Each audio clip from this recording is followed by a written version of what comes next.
Have you ever stopped to reflect on the enormous power that words have in your life?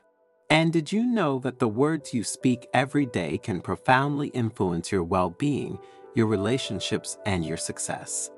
Every word you use is like a seed you plant in the world.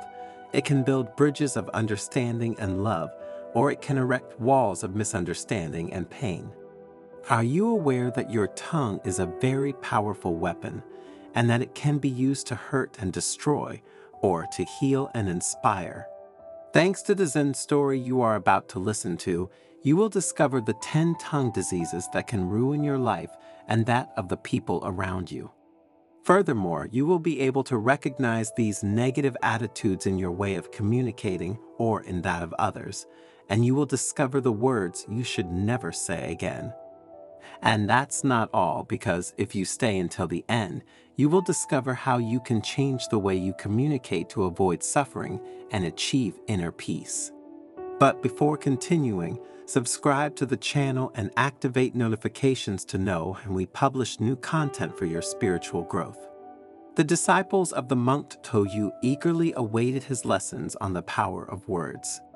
The air was filled with an atmosphere of quiet and deep attention, while the silence was interrupted only by the rustling of leaves moved by the wind blowing outside the monastery. Toju, with his face furrowed by wrinkles of wisdom and a look that exuded imperturbable serenity, began to weave his story, a fascinating journey into the realm of words and their immense power. Dear disciples, he began in a calm voice, words are like double-edged swords. They can build or destroy, heal or hurt, and it is our duty, as beings on the path to enlightenment, to learn to master our language and use it for the common good. The disciples nodded, happy to be able to discover the secrets behind the words we use every day. And Toju, with a serene tone, began to list what he defined as diseases of the tongue. Excessive talking, began the old and wise monk, is the first thing we should avoid. Like a raging river that overwhelms everything in its path, uncontrolled and excess words drag us towards transgressions and repentances of various kinds.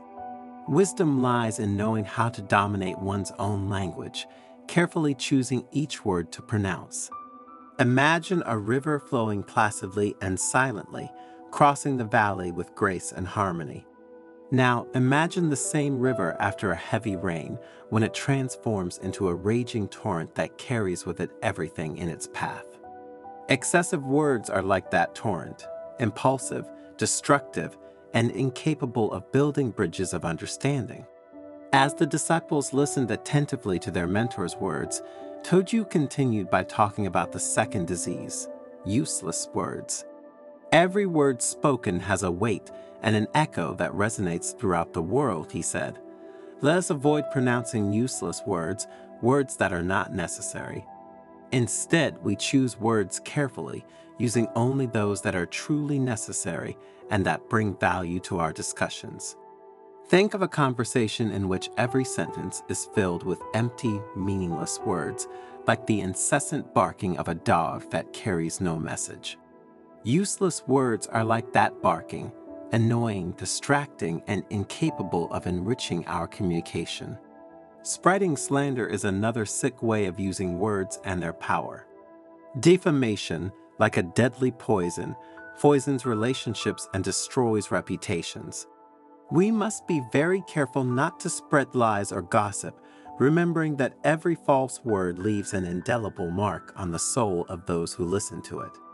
Imagine a drop of poison falling into a crystalline lake. In a few moments, the entire surface of the lake will be contaminated and can no longer be drunk. Slander is like that poison, harmful, corrosive, and capable of destroying trust and respect between people. Sometimes we happen to speak too easily and we tend to criticize and defame others. Let's avoid doing this, because the first to be damaged by this attitude are ourselves. The disciples, between one word and another of the monk, reflected and saw themselves in his stories. Lying is another disease that we should cure if we want to achieve emotional balance through which we can live in peace, the Master continued. Every lie we tell, big or small, takes us further from the truth and brings us closer to the darkness. Let us choose the truth firmly, even when it is difficult to say or bear, because only the truth frees us from the chains of evil. Think of a path immersed in fog, where visibility is limited and the risk of getting lost is very high. The lie is like that fog. It deceives our senses, confuses us, and distances us from the light of truth, the only one that can help us on our spiritual journey. Flattering through the use of words is another thing we should never do. Flattering words, like a deceptive net, capture those who listen to them, but do not lead to anything good. Therefore, my dears, let us avoid flattery and seek sincerity in our relationships, basing them on mutual respect and authentic esteem.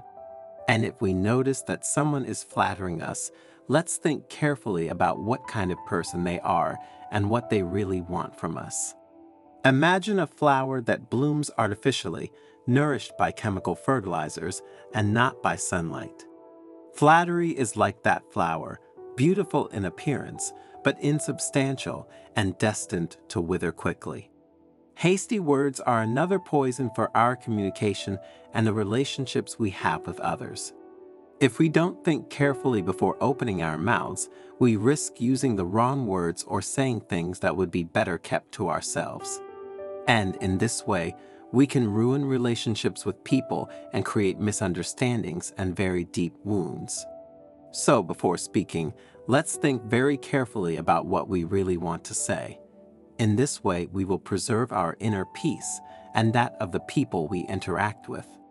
As the sun began to hide behind the mountains, turning the roof of the monastery red, Toju introduced another major tongue disease. Vulgar and offensive language, he said, harms both the speaker and the listener by creating an atmosphere of negativity and hostility. We choose respectful and edifying language, which reflects the beauty and nobility of the human soul.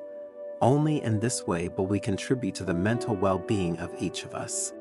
Imagine a garden full of wildflowers growing haphazardly and prickling with their thorns. Rude language is like that garden, chaotic, unpleasant, and inhospitable to those who wish to find peace and harmony. Words of criticism, like sharp blades, wound and tear the heart of those who receive them, added the monk, speaking of another mistake that many make when speaking to someone. Let us avoid judging others, remembering that each of us is on a journey towards our own evolution and has the right to respect and compassion, and remembering that no one, including ourselves, is perfect. Think of a mirror that reflects only the imperfections and distortions of our face. Critical judgment is like that mirror. It distorts reality, deprives us of compassion, and prevents us from seeing the inner beauty of every person. Even sarcasm and irony, used with malice, can be deadly weapons that wound and humiliate. We choose sincere and direct language, avoiding hiding our thoughts behind veils of irony that can be misunderstood and cause pain. Imagine a poisoned arrow flying through the darkness, striking its victim without warning. Sarcasm and irony are like that arrow, unpredictable, harmful, and capable of leaving deep wounds in the soul. While the disciples were grateful for everything they were hearing, the monk went on to talk about using overly complex words and language. Language that is too complex and obscure, he said, can create confusion and alienate others. We choose simple and clear words, accessible to all, to communicate effectively and create bridges of understanding. Think of a map drawn with incomprehensible symbols and intricate routes. Dark, complex language is like that map, inaccessible, disorienting, and incapable of guiding people to their desired destination. Toju went on to explain how to recognize and overcome these diseases of the tongue. The first thing I recommend to all of you is to practice mindfulness. Pay much more attention to the words you say and how you say them. observing your thoughts and emotions before you speak. Just as a skilled gardener observes each plant carefully, taking care of it with love and patience, so we must observe our words, recognizing the weeds to eradicate and the flowers to cultivate. Choosing words carefully is another practice you need to follow. Select positive, constructive, and respectful words, avoiding negative, destructive, and offensive ones. Just as a painter carefully chooses colors to create a masterpiece, so we must choose words carefully to create harmonious and inspiring communication. Listening carefully is another thing you need to learn to do. You must not only think about pronouncing words, but you must also learn to listen carefully to what others say. If you do it with open-mindedness and compassion, you will be able to choose the right words based on the context and the people in front of you, and this will avoid misunderstandings and frustrations for both you and others. Remember that, just as an attentive musician listens to every note of a symphony, so we must listen to the words of others carefully, trying to understand their deepest message. Cultivating kindness and compassion is another way to understand how to use your language. Use words to encourage, support, and comfort others, spreading love and positivity into the world. Just as a ray of sunshine warms the earth and makes flowers bloom, so words of kindness and compassion can warm hearts and make hope flourish in the world. Being sincere and authentic is another tip you should follow. Toju continued with a smile on his face. Expressing our thoughts and feelings with honesty and integrity, without fear of being judged, allows us to do good for ourselves and the people we relate to. Like a tree that grows strong and robust, rooted in the earth, so we must be sincere and authentic, rooted in our values and beliefs.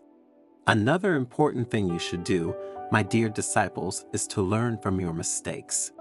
Recognizing when we make communication errors and using them as opportunities to grow and improve makes us better people.